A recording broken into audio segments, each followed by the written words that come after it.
जो नीति पर चलने वाली स्त्रियां हैं उनके घर में महाराज ध्रुव जैसा पुत्र का जन्म हो जाता है।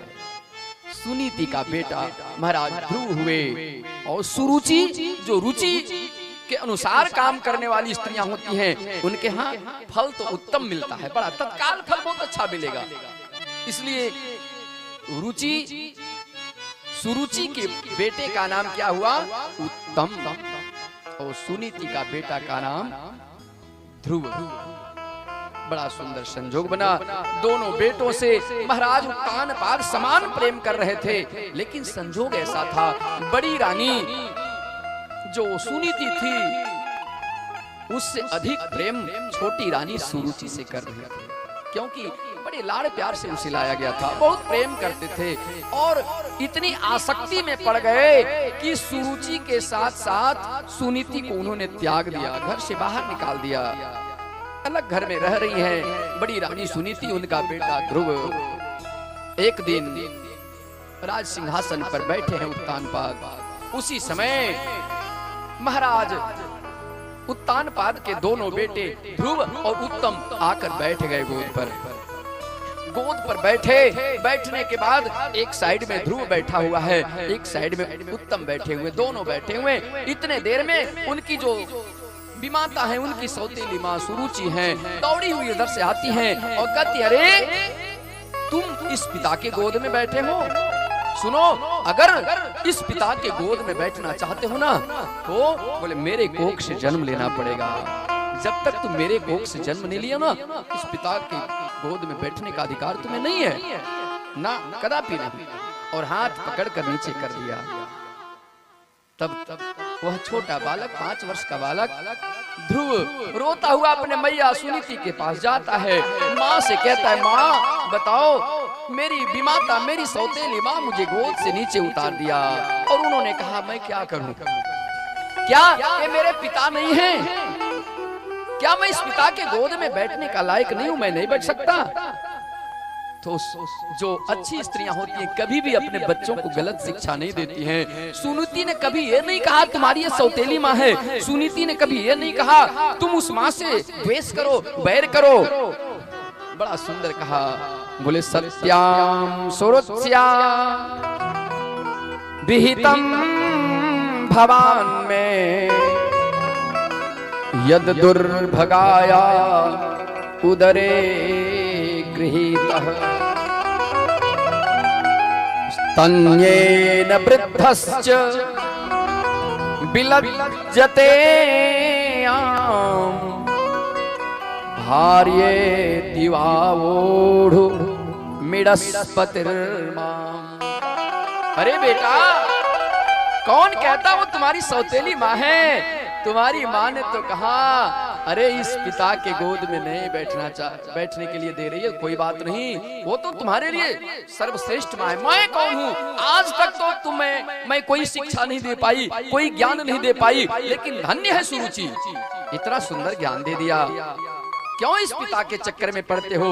ये सांसारिक पिता आज तुम किसी के पिता बनकर आए हो, कल वही तुम्हारे पिता बनकर आएंगे। ये बनने की जो प्रक्रिया, जो नाटक है, जो ये नाटक छोड़ो। माँ क्या करूं?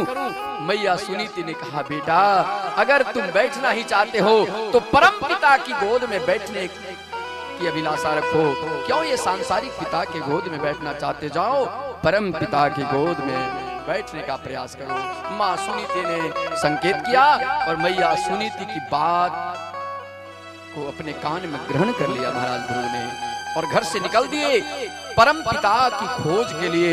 और परम पिता की खोज करते करते जंगल गए, जंगल में भ्रमण करने लगे। उसी जगह में नारद जी मिल गए। नारद जी ने पूछा बेटा कहाँ जा रहे हो? 5 वर्ष की आयु है तुम्हारी, इस 5 वर्ष में तुम घर से निकल गया, घर छोड़कर कहाँ जा रहे हो? ध्रुव ने कहा सुनो मुझे परम पिता से मिलना है। नारद जी ने कहा परम पिता क्या चलते चलते कहीं मिल जाएंगे? परम पिता जन्म जन्म मुनि जतन कराही अंत राम मुख आवत नाही। अरे जन्म जन्मांतर जुग जुगांतर कल्प कल्पांतर तक ऋषि महात्मा अमलात्मा विमलात्मा तपस्या करते रहते हैं, फिर भी परम पिता से मिलन नहीं होता और तुम परम पिता की चाह करने निकले हो। ध्रुव दृढ़ बालक था, बड़ा संकल्प किया, जब तक परमपिता मुझे नहीं मिलेंगे तब तक मैं नहीं कहीं घर जाऊंगा। चलो भाई कोई बात नहीं, मैं दीक्षा दे देता हूँ। नारद जी ने उसे दीक्षित कर दिया। नारद जी ने कान में मंत्र दिया, सुनो एक मंत्र मैं दे रहा हूँ, इस मंत्र का जप करो। कौन सा मंत्र? ओम नमो भगवते वासुदेवाय।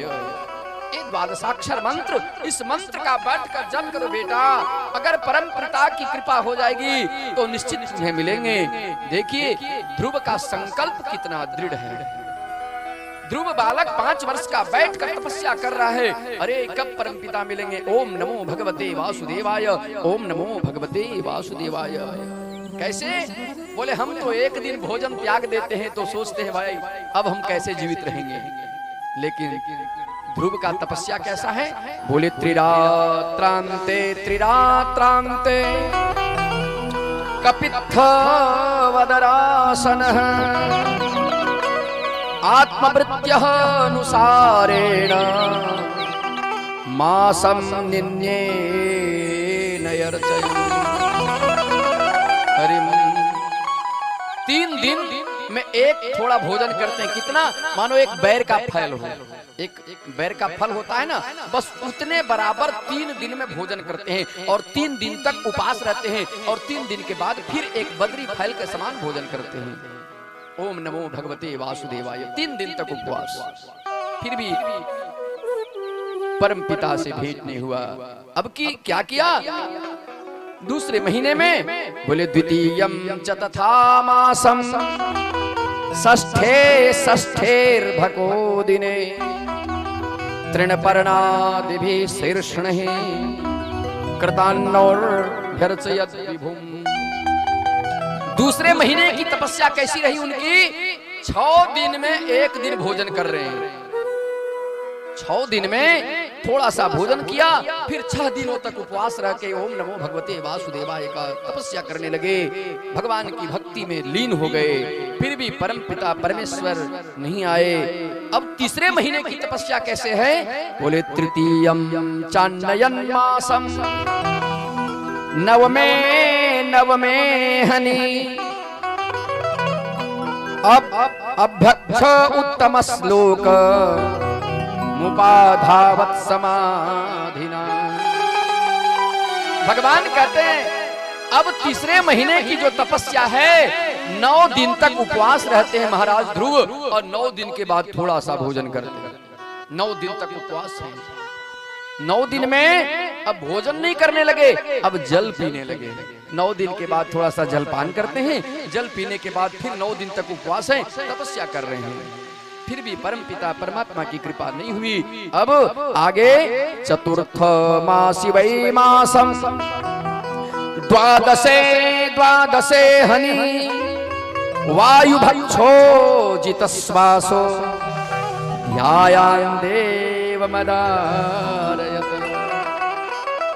चौथे महीने की तपस्या दिव्य हो गई।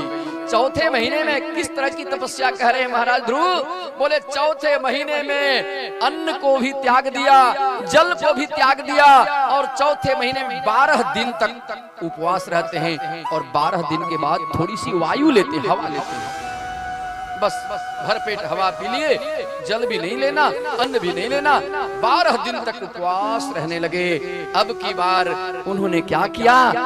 ज्यों ही 12 दिन तक उपवास रहे और जब थोड़ा सा सांस लेने का प्रयास किया तो उनकी सांस ही रुक गई। उनकी सांस ऐसी रुकी और सांस रुकने के बाद 84 लाख योनियों में जितने भी जीव थे सबका सांस रुक गया। ध्रुव का सांस नहीं रुका। ध्रुव के साथ साथ 84 लाख योनियों में जितने भी जीव थे सबका सांस रुक गया। सभी देवता भगवान नारायण के पास पहुंचे। प्रभु संसार में प्रलय होने वाला है, संसार नष्ट हो जाएगा, आप जाओ। एक भक्त है जो तपस्या में लीन हुआ है और उन्होंने अपने सांस को रोक दिया। सांस को रोकते रोकते पूरे संसार की सांसें रुक गई है। तब निर्गुण निराकार ब्रह्म जो नारायण के रूप में है, भगवान नारायण आते हैं। भगवान नारायण जब ध्रुव के समीप आते हैं दिव्य तपस्या को देखकर और ध्रुव से कहते हैं बेटा आंख खोलो, लेकिन ध्रुव आंख बंद कर दिया है, सांस रुकी हुई है, सांस चल ही नहीं रही है। बार बार भगवान विष्णु कहते हैं बेटा नारायण, कहते हैं बेटा ध्रुव, जिसकी कामना से तुम तपस्या कर रहा था वह परम पिता तुम्हारे सामने है, आओ तुम मिलो, लेकिन फिर भी नहीं बोल रहा है। भगवान विष्णु ने क्या किया, भगवान विष्णु के हाथ में शंख रहता है, शंख को भगवान विष्णु ने ध्रुव के गले में स्पर्श कराया।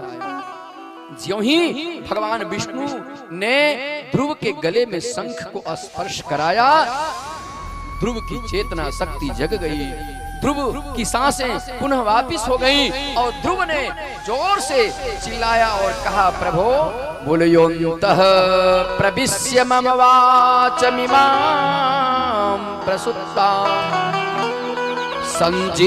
संजीवयत्यखिल शक्तिधरः स्वधाम्ना अन्यास्य हस्तचरण श्रवण त्वगादिं प्राणान्नमो भगवते पुरुषाय तुभ्यं। ध्रुव की आंखें जब खुली हैं, ध्रुव ने आंख खोलकर जब देखा परम पिता परमेश्वर वहां खड़े हैं और अपने गोद में ध्रुव को उठा लिए। ध्रुव ने निवेदन किया, विनती किया, क्या कहा, बोले हे प्रभो योन्तः प्रविश्य, दिव्य शक्ति है आपकी, आपने मेरे अंदर प्रवेश कर गया।